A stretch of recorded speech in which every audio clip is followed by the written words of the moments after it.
পরকীয়া প্রেমের টানে শ্বশুরের হাত ধরে বাড়ি থেকে উধাও বৌমা। ঘটনাটি ঘটেছে ঝিনাইদহ জেলার শৈলকুপা উপজেলার মির্জাপুর ইউনিয়নের সাধুখালী গ্রামে। এ ঘটনায় এলাকা জুড়ে সমালোচনার ঝড় বইছে। জানা যায়, ওই গ্রামের মৃত মহিরুদ্দিনের ছেলে জুল হক দীর্ঘদিন ধরে প্রবাসে থাকেন। বাড়িতে মা ও 2 কন্যা সন্তান নিয়ে বসবাস করতেন স্ত্রী তানিয়া খাতুন। অপরদিকে একই গ্রামের মৃত শরীফুলের ছেলে আলম সাধু চালক আলমগীর হোসেনের ওই বাড়িতে যাতায়াত ছিল। আলমগীর সম্পর্কে তার চাচা শ্বশুর হন। সেও 2 ছেলে সন্তানের জনক। এক পর্যায়ে তাদের মধ্যে পরকীয়া প্রেমের সম্পর্ক গড়ে ওঠে। তাদের সম্পর্ক গত 1 বছর ধরে এলাকাবাসীর চোখে পড়লে বিভিন্নভাবে তাদেরকে নিষেধ করা হয়। একবার তাদের হাতে নাতে ধরলেও গ্রামবাসী মীমাংসাও করে দেন। শেষ পর্যন্ত গত 7 জুন সকালে ওই চাচা শ্বশুরের হাত ধরে পালিয়ে যান তানিয়া খাতুন। 4 দিন পেরিয়ে গেলেও এখনো বাড়ি ফেরেননি তারা। এলাকাবাসী জানান, 2 দিন আগে তারা বিয়ে করে ফেলেছে। এর আগে এই আলমগীর দীর্ঘদিন যাবৎ এই বাড়িতে আসা যাওয়া করে। চাচা শ্বশুর হিসেবে মানে এই জুরুলির বাপের হচ্ছে মামাতো ভাই। তো এর আগেও এই ঘটনা ঘটিয়েছে, তখন নিয়ে আসা হয়েছে বা এরা নিয়ে গেছে এই কর্তৃপক্ষ বা এদের আমাদের গ্রামে যারা ওই ছেলের পক্ষের মণ্ডল মাতব্বর আছে তারা এসে তুলে দিয়ে গেছে। তো এখন জুরুলের এই বাড়িতে যে আলমগীর দীর্ঘদিন আসে, আজকে কালকে না, এবং সে বিভিন্ন সময় আমরা এলাকাবাসীর পক্ষ থেকে সামরিকভাবে প্রতিবাদ করেছি, মৌখিকভাবে, কিন্তু তাতেও কোনো কাজ হয়নি। এবং নিয়ারেস্ট মনে হয় মাসখানিক আগে আর একবার ঘটনা ঘটিয়েছে। সেই ঘটনা জানাজানি হওয়ার পরেই ফেসবুকে একটা পোস্ট করা হয়।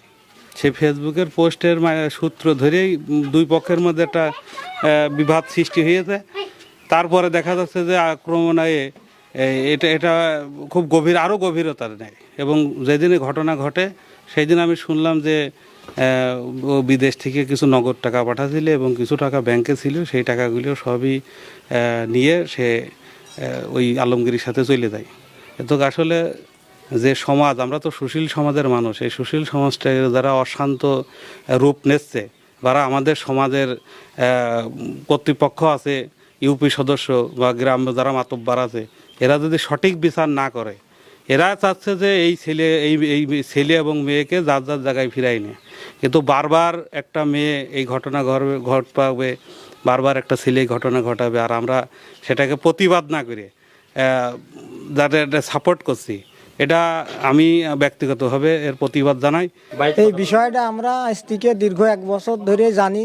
এর আগেও ধরামরা পড়েছে, পড়ার পরে দেখা যাচ্ছে যে কথা আমরা অনেক দিনটাই জানছি যে এখানে সে আসা যাওয়া করে, বাজারঘাট করিয়ে দেয়, এইভাবেই চলাফেরা করে তার চাচা শ্বশুর জরুরির আত্মীয় তারা, সেই হিসাবে আসা যাওয়া করে। আমরা ভাবি যে ভালোভাবে মানে আসা যাওয়া করছে। এইভাবে করতে করতে মাঝে 1 তারিখ নিয়েও যায় নাকি আমরা শুনতে পারলাম, নিয়ে গেছে সে। তারপরে তার গোষ্ঠীর লোকজন এসে শাসন টাসন করিয়ে বললো ঠিক আছে আর এখানে আসবে না। এইভাবে চলাফেরা করতে করতে দেখা যাচ্ছে আজকে গত 3 দিন 4 দিন হয়ে গেল আবার নিয়ে গেছে। এখন টাকা পয়সার বিষয়টা আমার বাড়ি একটু দ্রুত, আর বলছে টাকা পয়সা গহনা নিয়ে গেছে। কারণ আমরা বলতে চাই যে এই ব্যক্তি এখানে না আসে, আমাদের বাড়ির আশেপাশে, আমরাও একটা লজ্জার বিষয়, আমাদেরও মানুষ খারাপ বলছে যে পাড়াটা পুরাটাই খারাপ। এদের বাড়ি খুব আসা যাওয়া করতো, আমরা প্রতিবাদ করতে গেলে এরা এসে যে উল্টো কইতো। এরা বলছে না আমার চাচা হয়, সমস্যা তোদের কি, তোরা বলার কিটা, এটা আবার উল্টো মারতে যাইতো মাঘরে। এই জন্য এদের বাড়িতে বেরিয়েও যায়, আমরা দেখতে আসিনি বিশেষ করে। এখন আর কি সামনে পারে বাড়ির পাশে সমাজ নষ্ট আছে, এই জন্য যে আমরা প্রতিবাদ করছি। জুল হকের স্বজনদের সাথে কথা বললে তারা জানান, তানিয়া খাতুন পালিয়ে যাওয়ার সময় বাড়ি থেকে কয়েক লক্ষ টাকা ও স্বর্ণালংকার নিয়ে গেছে। এ সময় তারা টাকা ও স্বর্ণ ফিরিয়ে দেওয়ার দাবি জানান।